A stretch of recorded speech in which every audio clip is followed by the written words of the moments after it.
अब आइए देखते हैं इसका पहला प्रश्न देख लेते हैं। इसमें हम प्रश्न को नहीं लिख रहे हैं, आप देख सकते हैं एक्सरसाइज 12.2 है, आप थोड़ा मिला लीजिएगा इसमें जो त्रिज्यखंड वाला है। देखिए इसमें पहला सवाल है, इसमें दिया गया है, जैसे देखिए इसमें सब दिया है कि दिया क्या है, तो वृत्त की जो त्रिज्या है यानी कि इसको हम आर मान सकते हैं, ये 6 सेंटीमीटर है, और जो थीटा है यानी कि जो ये कोण दिया है वो 60 डिग्री का है, और इससे बने त्रिज्यखंड का क्षेत्रफल पूछ रहा है। यानी कि मान लेते हैं कि ये वृत्त हो गया, ये वृत्त की त्रिज्या है जिसमें आर का मान जो दिया हुआ है वो 6 सेंटीमीटर दिया हुआ है, और यहाँ केंद्रीय जो कोण दिया है ये 60 डिग्री है। तो इसमें त्रिज्यखंड का क्षेत्रफल, यानी कि त्रिज्यखंड जब कहे तो आपको समझना है कि लघु त्रिज्यखंड, इसका क्षेत्रफल निकालना है।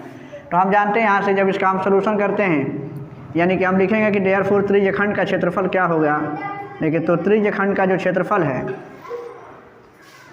देखिए तो यहाँ से है त्रिज्यखंड का क्षेत्रफल का फॉर्मूला देख सकते हैं आप कि θ/360 और πr²। यहाँ से आप मान रख सकते हैं थीटा का कितना दिया हुआ है, यानी कि केंद्रीय कोण का जो मान है वो 60 डिग्री है, यानी कि 60 डिग्री, और यहाँ पे है 360, और यहाँ से दिया हुआ है 22/7, आर का मान है 6 × 6, और ये चूँकि क्षेत्रफल है तो ये वर्ग सेंटीमीटर होगा।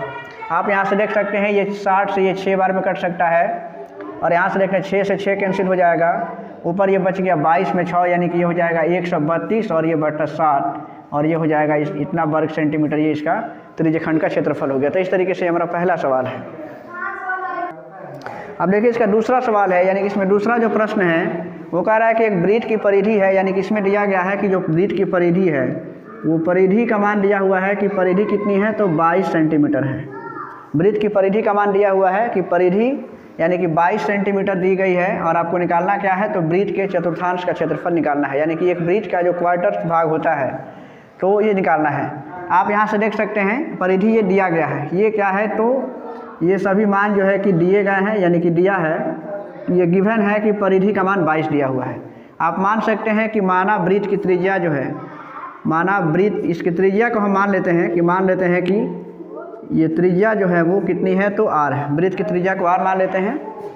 अब यहाँ से देखिए एक चीज़ यहाँ से देख सकते हैं, अब यहाँ से देखिए ये परिधि दी गई है 22, अब यहाँ से हम इसको हल करेंगे। आप जानते हैं कि वृत्त की त्रिज्या को हमने आर माना है, परिधि क्या होती है, तो वृत्त की परिधि होती है यानी कि 2πr, अर्थात 2πr का मान है तो वो दिया हुआ है 22। अब यहाँ से आप इसको हल करेंगे तो ये 2 और पाई का मान जानते हैं कि 22/7 है, आर नहीं पता है, और इधर से हो गया ये 22। यहाँ से देखेंगे तो 22 से 22 ये कैंसिल हो जाएगा, क्योंकि ये इधर मल्टीपल में है, इधर आएगा तो ये डिवाइड होगा, कट जाएगा। तो इस तरीके से हम एक चीज़ देखते हैं कि अब इसमें देखिए 7 जो है, यहाँ से आप इसको आगे बढ़ाइए तो ये 2, और इधर से क्या बच गया आर, ये 7 इधर मान लेते हैं कि 22 से 22 कट गया, वो एक बार में कट गया, और ये 7 इधर जो है कि ये जो डिवाइड में है यानी कि भाग में इधर आएगा तो गुणा हो जाएगा, यानी कि 1 × 7, और यहाँ से आर का जो मान निकलेगा यानी कि ये हो जाएगा 7, और ये 2 आके इधर भाग में लग जाएगा, यानी कि आर का मान हो गया 7/2। यहाँ से एक चीज़ आपको प्राप्त हो गया कि जब वृत्त की त्रिज्या है वो 7/2 हो गई। अब हमको चतुर्थांश का क्षेत्रफल निकाल लेना है। अब देखिए चतुर्थांश का क्षेत्रफल क्या होता है, चतुर्थांश का मतलब क्या है, आप देख सकते हैं यहाँ से चतुर्थांश यानी कि वृत्त के चतुर्थांश का क्या मतलब है, कि मान लेते हैं चतुर्थांश का मतलब हुआ कि मान लेते हैं कि ये कोई हमारा वृत्त है, और आप वृत्त को क्या करते हैं कि इसको 4 भागों में बांट देते हैं, इसका प्रत्येक जो भाग है वो चतुर्थांश का है। यानी कि चतुर्थांश का मतलब हुआ कि वृत्त के किसी एक भाग का क्षेत्रफल निकालना है। तो वृत्त का क्षेत्रफल क्या होता है, तो πr²। अब इसमें हम 1/4 से मल्टीप्लाई करा देंगे तो ये हमारा चतुर्थांश का क्षेत्रफल हो जाएगा। आइए इसको हल कर लेते हैं। 1/4, और ये पाई का मान है 22/7, आर का मान आपके सामने निकला हुआ है 7 यानी कि 7/2 और इंटू 7/2, और ये क्षेत्रफल हो जाएगा इसका।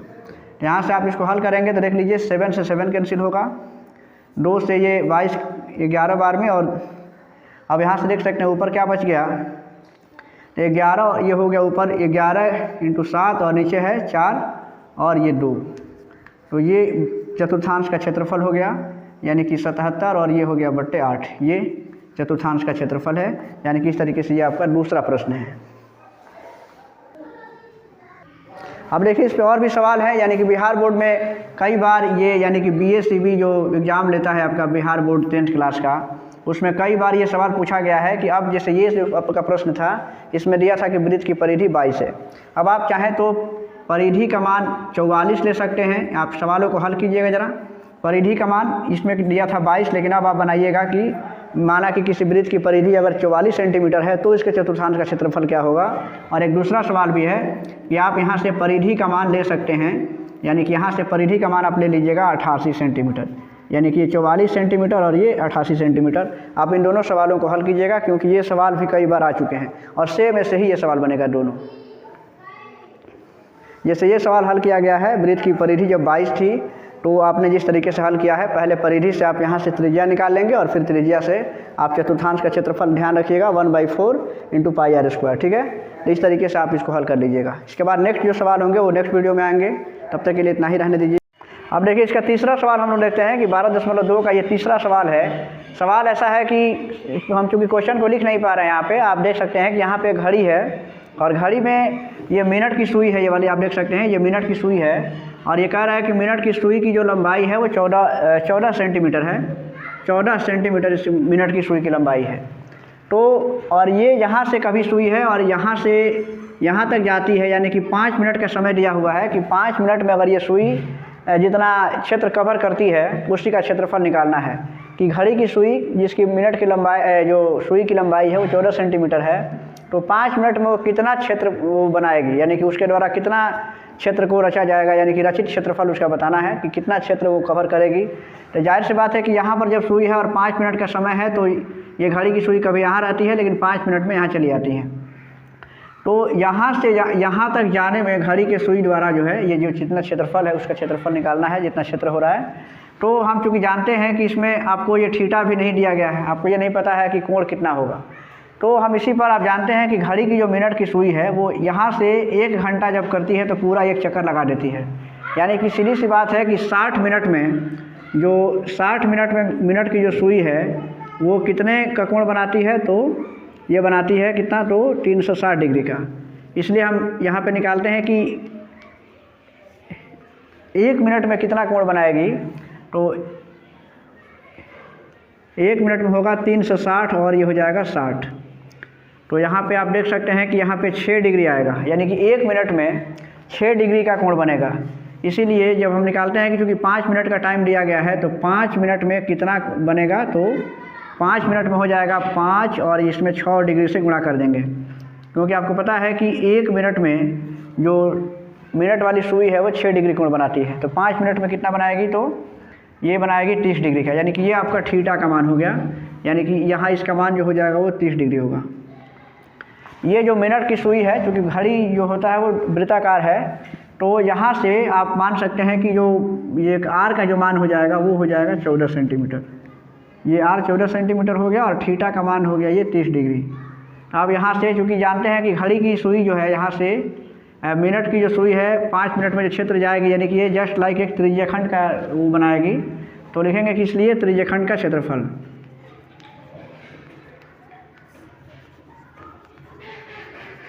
ये थीटा बटा 360 और ये होता है πr²। तो आप यहाँ से मान रख सकते हैं ये कितना है, तो 30 डिग्री है, 30 डिग्री और बटा 360 डिग्री, और यहाँ से ये 22/7 पाई का मान है और आर का मान हो जाएगा 14 × 14 और ये हो जाएगा सेंटीमीटर स्क्वायर। तो यहाँ से देख सकते हैं कि आप 0 से 0 कैंसिल होगा और 3 से ये 36 12 से कैंसिल हो जाएगा, और यहाँ पे देख सकते हैं कि 7 से ये 14 कैंसिल होगा 2 बार में, और फिर 2 से आप कटा सकते हैं यहाँ पे, फिर इसको कटाइए 6 से कटेगा और ये 11 से कैंसिल होगा, और फिर 2 से ये 3 से फिर कैंसिल हो जाएगा, यानी कि ऊपर बच गया कितना 11 और 14 बच रहा है। 11 में 14 से अब गुणा करेंगे और 3 से भाग करेंगे, इतना सेंटीमीटर जो है वो, यानी कि 154/3 ये इसका वर्ग सेंटीमीटर ये होगा, जो घड़ी की सुई 5 मिनट में जो क्षेत्र कवर करेगी। अब देखिए चौथा सवाल है इसका कि एक वृत्त की कोई जीवा है, ये मान लेते हैं कि ये वृत्त की जीवा है और ये केंद्र पर समकोण बनाती है, यानी कि जब इसके त्रिज्या को यहाँ से मिलाया जाता है तो कोण केंद्र पर कोण बनेगा, और ये केंद्र का जो कोण होता है वो कितना है, तो 90 डिग्री है।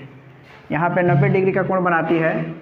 ये मान लेते हैं कि ए है और ये बी है, और इसमें कह रहा है कि जो इसकी त्रिज्या है 10 सेंटीमीटर त्रिज्या, यानी कि ये आर का जो मान है ये 10 है और ये भी क्या है 10 है, यानी कि ये आर का मान है, यानी कि त्रिज्या का मान है।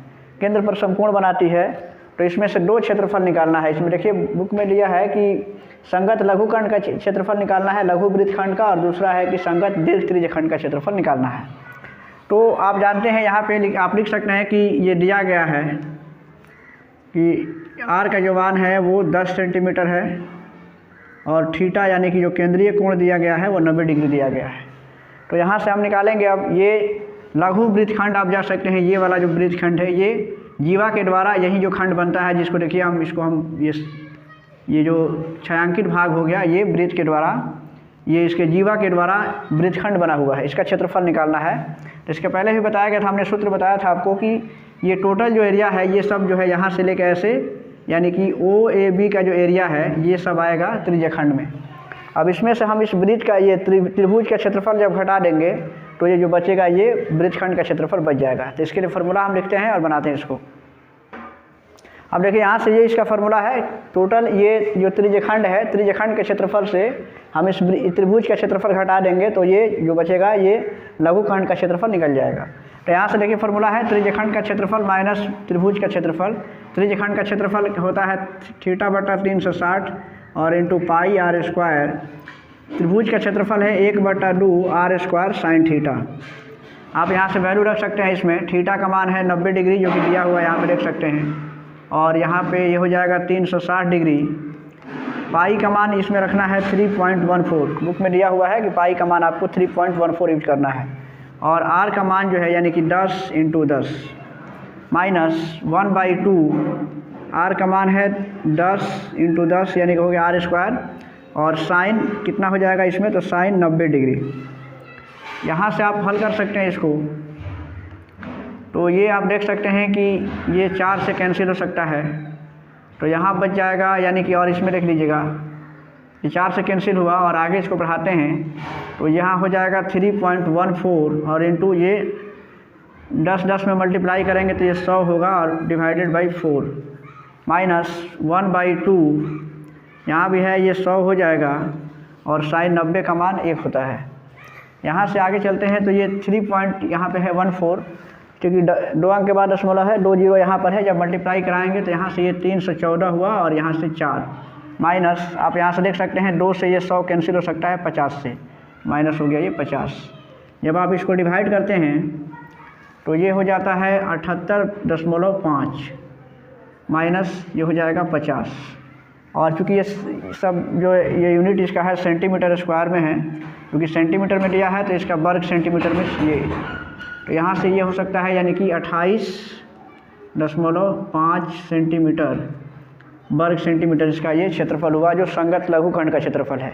इसी तरह से अब इसमें संगत दीर्घ त्रिज्यखंड का क्षेत्रफल भी ज्ञात करना है। अब देखिए इसमें इसी सवाल में यानी कि दूसरे ये 4 नंबर का ये दूसरा में इसमें एक और सवाल है कि अब तो ये लघुखंड का क्षेत्रफल निकाला हमने, और अब पूछ रहा है कि संगत दीर्घ त्रिज्यखंड का क्षेत्रफल। दीर्घ त्रिज्याखंड यानी कि ये त्रिज्याओं के द्वारा ये जो क्षेत्र बनता है ये लघु त्रिज्यखंड होता है, और इसके बाद ये जो हिस्सा है यानी कि जिसको देखिए हम सेट कर रहे हैं, ये हिस्सा जो है यानी कि ये इन 2 त्रिज्याओं के बाद का जो हिस्सा है इसको दीर्घ त्रिज्यखंड कहते हैं। इसका क्षेत्रफल हमने बताया था आपको, इसके पहले जो सूत्र वाला हमने सभी सूत्रों को हमने समझाया था कि टोटल वृत्त का एरिया निकाल करके और उसमें से हम क्या करेंगे कि ये वाला ये त्रिज्यखंड का क्षेत्रफल हम इसमें से देखिए घटा देंगे, तो जो बचेगा ये हमारा दीर्घ त्रिज्यखंड होगा। तो इसका जो फार्मूला है यानी कि वृत्त के क्षेत्रफल में से हम ये त्रिज्यखंड का क्षेत्रफल घटा देंगे। अब देखिए यहाँ से वृत्त का क्षेत्रफल माइनस त्रिज्यखंड का क्षेत्रफल यानी कि टोटल वृत्त के क्षेत्रफल में से त्रिज्यखंड का क्षेत्रफल निकाल लेंगे। यहाँ पे देखिए फार्मूला आपके सामने है, यहाँ पे मान रख सकते हैं 3.14 पाई का मान है, आर का मान है 10, और यहाँ से त्रिज्यखंड का क्षेत्रफल है यानी कि थीटा का मान है 90 डिग्री, और यहाँ से है ये 360, और यहाँ से पाई r² यानी कि 3.14 इंटू 10 ये वर्ग सेंटीमीटर इसका क्षेत्रफल है।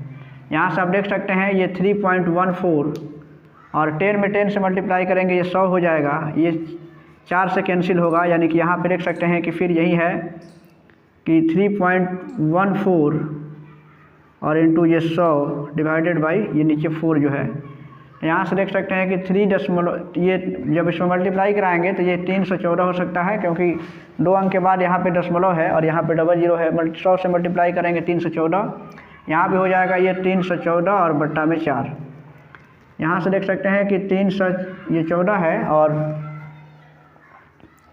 इसमें जब इसको डिवाइड करेंगे 314 को 4 से तो यहाँ आता है 78.5। इसमें से जब आप इसको माइनस करेंगे तो जो बचेगा वो आपका आंसर होगा। और इसका कुल जो आंसर हो रहा है यानी कि 200,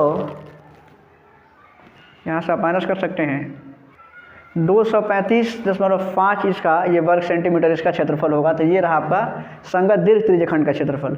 आप देखिए दीर्घ त्रिज्यखंड का क्षेत्रफल एक और सूत्र से भी निकाल सकते हैं, उसको भी यहाँ पे बताना चाहेंगे कि आप दूसरे तरीके से भी दीर्घ त्रिज्यखंड का क्षेत्रफल निकाल सकते हैं, उसको भी आइए देख लेते हैं इसमें। अब देखिए दीर्घ त्रिज्यखंड का क्षेत्रफल एक और तरीके से आप निकाल सकते हैं कि जैसे मान लेते हैं कि ये त्रिज्यखंड का ये कोण है, यहाँ तो ये दिया हुआ है 90 डिग्री। आप जानते हैं कि टोटल जो कोण होता है वृत्त के केंद्र पर, यानी कि वृत्त के केंद्र पर 360 का कोण बनता है। तो ये जो 90 डिग्री है ये तो इस त्रिज्यखंड के लिए है। इसके बाद 90 डिग्री के बाद जो भी शेष बच रहा है, यानी कि ये वाला जो कोण जो बाकी बचेगा ये दीर्घ त्रिज्यखंड का है। इसका एक फार्मूला हो सकता है कि 360 माइनस थीटा बटा ये हो जाएगा 360 और इंटू पाई आर स्क्वायर, यानी कि 360 डिग्री टोटल होता है और जितना ये इसका है इसको घटा देंगे और टोटल ये 360 से भाग करेंगे, यानी कि 360 में ये वाला कोण कितना डिग्री बच रहा है और उसमें फिर पाई आर स्क्वायर से मल्टीप्लाई कर देंगे। यहाँ पे देख सकते हैं कि 360 यहाँ का कोण कितना है तो 90 डिग्री है और ये चूँकि हो गया 360 और यहाँ पे पाई आर स्क्वायर हो गया ये। तो यहाँ से आप देख सकते हैं कि 360 से 90 घटाएंगे तो ये हो जाएगा 270 डिग्री और यहाँ पे हो गया ये 360 डिग्री और इसको मल्टीप्लाई करते हैं तो ये हो जाएगा 314, क्योंकि 3.14 है और इसको 100 से गुणा कराएंगे तो फिर यही होगा, बार बार अभी कई बार आ चुका है। अब आप इसको यहाँ से देखिए 0 से 0 कैंसिल कर सकते हैं। यहाँ पे 9 से कटाइए, 9 3 से कटाइए या 9 से कटाइए तो 9 3 27 और 9 चौके 36। अब यहाँ से आप चाहें तो इसको मल्टीप्लाई कर सकते हैं और इसका आंसर निकाल सकते हैं। अब इसको मल्टीप्लाई करते हैं 3 से, ये 3 से 14 में तो ये हो जाएगा 942 और इसको आप 4 से मल्टीप्लाई करेंगे तो फिर यही आएगा, यानी कि 235.5 वर्ग सेंटीमीटर ये इसका क्षेत्रफल। तो ये दो तरीके से आप इसको निकाल सकते हैं। यहाँ पे समझने वाली बात है कि आखिर ये तो 90 डिग्री ये लघु त्रिज्यखंड का हिस्सा है, ये कोण है। अब इसमें देखना है कि इसका तब कोण कितना बच रहा है। तो टोटल जब 360 का होता है तो जब ये 90 डिग्री है तो ये भी क्या हो जाएगा 270 डिग्री हो जाएगा ये, और उसके बाद से 270 डिग्री पे इसको हम निकाल सकते हैं। वही यहाँ पे हुआ है।